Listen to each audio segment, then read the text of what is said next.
ikaze nanone kuri Base de Life TV. Uyu ni umwanya mwiza mumenyereye bagezaho ibiganiro bitandukanye. Muri kumwe nanjye Dorothée Uwimpuhwe. Gira nti gira ubuzima kandi kwirinda uruta kwivuza.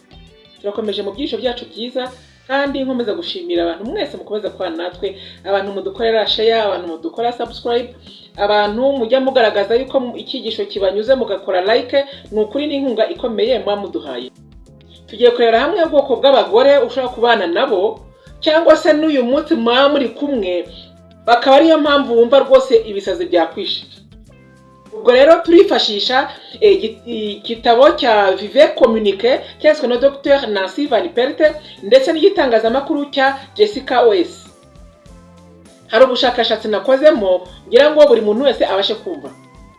Ubwoko bwa mbere bw'abagore ushobora kubana nabo rwose umutwe wawe ugasara, ni umugore ukunda gushopinga, ni umugore ukunda kugura, ni umugore ukunda gusohora amafaranga. Buri kanya rwose akaba amafaranga abonetse mu rugo, ikintu cya mbere ahita atekereza ni ukugura inkweto, ni ukugura imyenda, ni ukugura mbese ibintu bitari muri gahunda. Wa mudamu rwose ubona ikintu kimunyizeho ku muhanda akaba arakiguze. We ikintu kimunezeza ni ukwinjira ahantu agura. Mbese ni ukuvuga ngo ntabwo ajya abara amafaranga asohoka, cyane yuko aba ataha agaciro nayinjiye. Ubwo rero nubona urambagije umukobwa cyangwa se umugore, mbese umutima we rwose wuzuyemo shopping, wa wundi rwose utagira n'ikibazo cyo kubasha kugura ikintu kirenze amafaranga mwinjiza, ubwo ari bukunde kugira imyenda kugira ngo akunde guhora agaragara. Uwo mudamu iyo mubanye mu rugo aragusaza ukarangira burundu. Uyu ni wa mudamu ushaka kuri umumiliyardere cyangwa se umumiliyonere ugasanga usuye mu gice cy'ingunguru, kuko we ni ukuvuga ngo aragura gusa nta nubwo abara. Iyo ugize ingorane rero akaba ari na wa mudamu udakorera amafaranga ngo amenye n'ukuntu avuna. Uyu nguyu icye gusa kuba muri kumwe ni uko ubasha guhaza irari rye mu bijyanye no kugura. Azagura ibiryo bya bindi birenze ubushobozi, azagura ibintu byose mu bushobozi burenze ubwo ufite. Ntabwo azitaye kuvuga ngo amafaranga yinjize nangahe. Ubwo rero yanjye nurambagize umugore cyangwa se umukobwa umeze gutya ukamushyira mu rugo rwawe, uzamenye yuko igihe cyose ari amarira gusa, uzasara umutwe wenda gutakara. Icya kabiri, umugore utakubwira ukuri na rimwe, ni mu tuntu dutoya akakubwira akubeshya. Buriya ikinyoma buri gihe umuntu ucyubatse igihe icyo ari cyo cyose kibasha gukora ibindi bintu bibi. Abasha kuba ari mu tuntu tumwe na tumwe dutandukanye akajya kubeshya. Uramubaza uri hehe akakubwira ahatari. Uramubwira urimo gukora iki, uramubaza urimo gukora iki akakubwira ibyo atarimo gukora.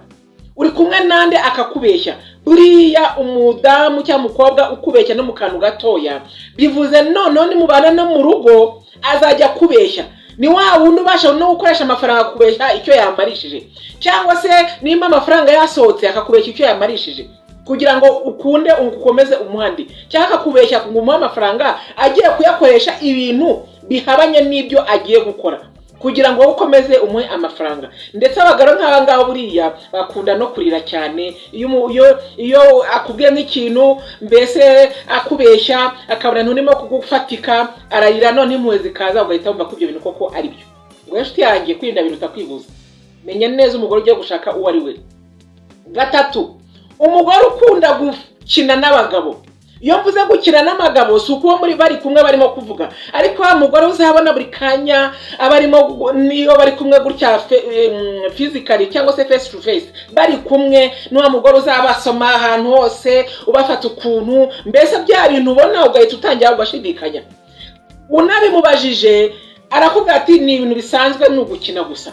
Umudamu rero uzabona cyangwa umukobwa muri kumwe ukabona arimo arahobera umugabo ureba akamusomaho, yaba ari kwikatama cyangwa na hehe amufata ku rutugu amugira gute munari kumureba, uzamenye ko n'umushyira mu rugo rwawe uzaburyanitse, kuko ntabwo azigera abireka.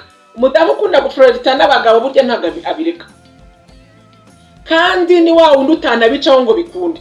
Buriya kenshi ku mudamu cyangwa umukobwa wiyubaha, iyo ari kumwe n'umukunzi wiwe hari ibintu agomba guhita acana ukubiri nawe akajya asuhuza abantu bisanzwe, ariko ibintu ashobora kuba kurana n'umukunzi wiwe akaba atatinywa kubikora n'undi mugabo cyangwa n'undi musore.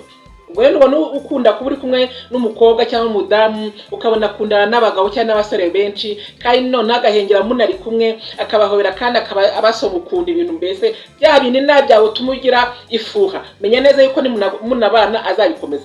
Ikintu cya kane rero ni umudamu ukunda utuntu, akunda ibintu byawe kurenza wowe uko agukunda, aha agaciro ibyo umuha kurenza wowe wabimuhaye, akunda ibyo bintu wamuhaye ku buryo kirindi uzanamubona akunda gusuzugura n'abandi bantu.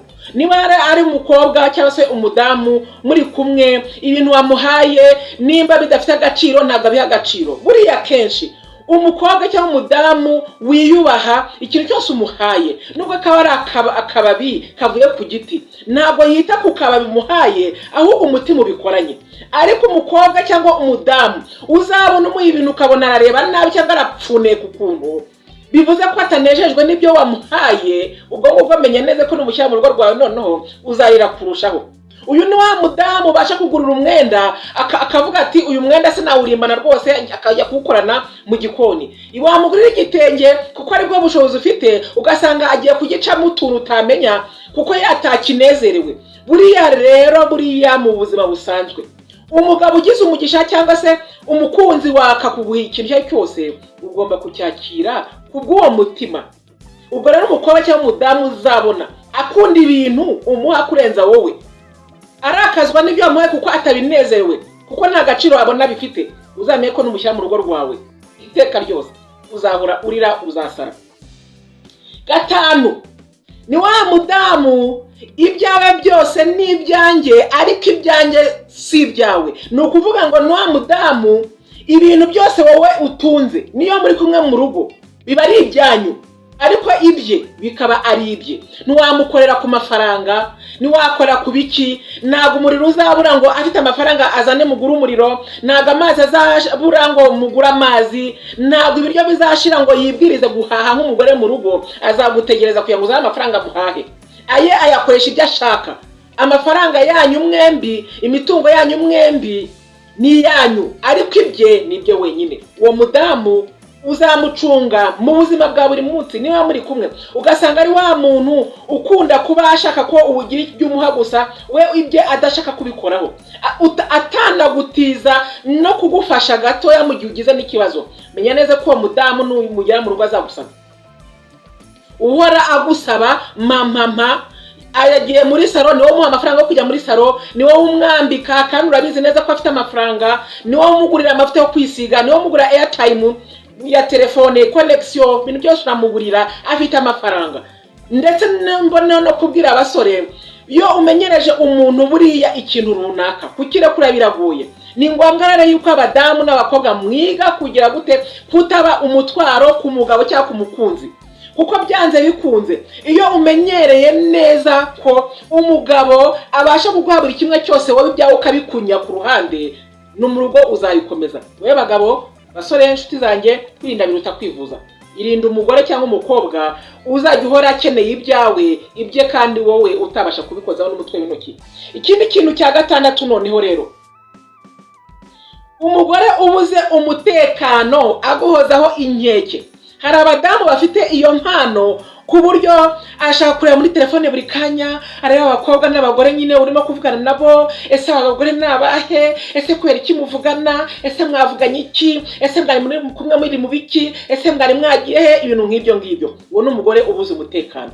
Uri umugore ugukunda kandi azi neza yuko mbese yifitiye nawe icyizere, ntabwo abura umutekano, ntabwo abuzwe umutekano n'abandi bakobwa n'abandi bagore uvugana nabo, kuko abazi neza yuko afite agaciro mu maso yawe.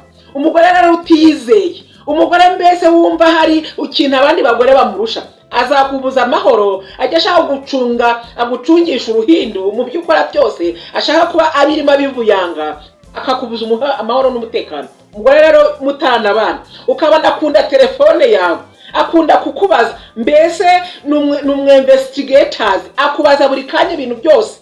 Menya neza ko niba muri kumwe noneho rero uzumirwa. Ibintu byose abasha kuba adafite umutekano, ni wa mudamu akubwira ati ukunda abagore banini n'ubu uvugisha batatu ukunda abagore batoya ngiye ntabwo nkunda, ukunda abagore b'inzobe ngiye kuko ndi igikara, ukunda abagore b'ibikara kuko ngiyewe ndi inzobe, ukunda abagore bafite amabono ngiye ntayo mfite, ukunda abagore bafite amabere mato ngiye mfite manini, ibintu nk'ibyo. Uwo mugore udafite umutekano n'umushyira mu rugo rwawe uzumirwa. Icya karindwi, wa mugore uhora atekereza ibyiza ku mubiri we, ubwiza gusa. Ni wa mugore ushaka kugaragara, yambare neza agaragare, abantu bose bamubone. Uwo mugore mbese uha agaciro ubwiza, buri kanya ubwiza, kandi ubwo bwiza akabwitaho kuko ari we ugomba kumukesha. Uwo mudamu rero azagusaza. Wa mudamu ukunda kuratira abandi bakobwa n'abandi bagore ibintu afite ibyo yagezeho, ndetse no mu magara batumira ati muze murebe ibintu twaguze, ibintu bimeze. Mbese wa mudamu urata ubwiza, yaba ari ubwe yaba ari n'ubwari, uwo mudamu yagusaza urebye nabi. Akunda kubengerana gusa.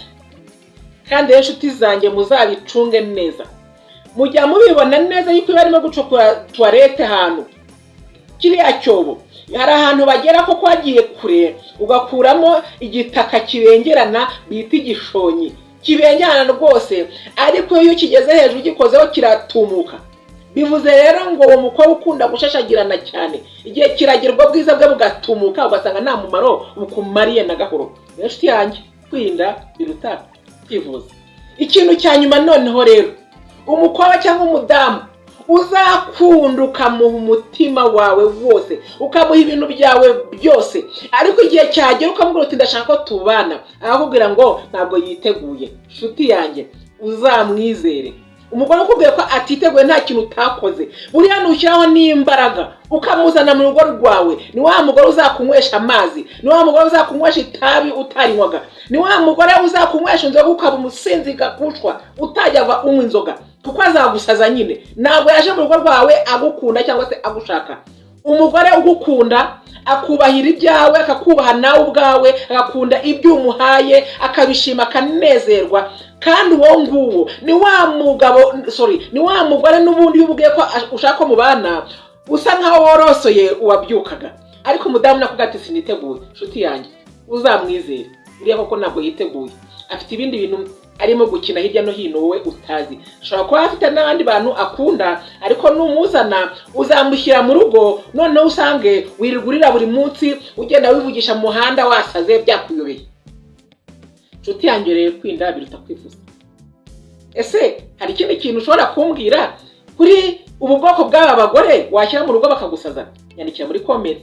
Niba uri mushya kuri channel, kora like, ukore subscribe, kandi ukomeze gukora share kugira ngo bino byigisho bigere ku bantu benshi. Ibyo byiciro kwa namwe nakumwe nanjye Dorothée Uwimpuhwe, naho utaha muri video ikurikira. Bye.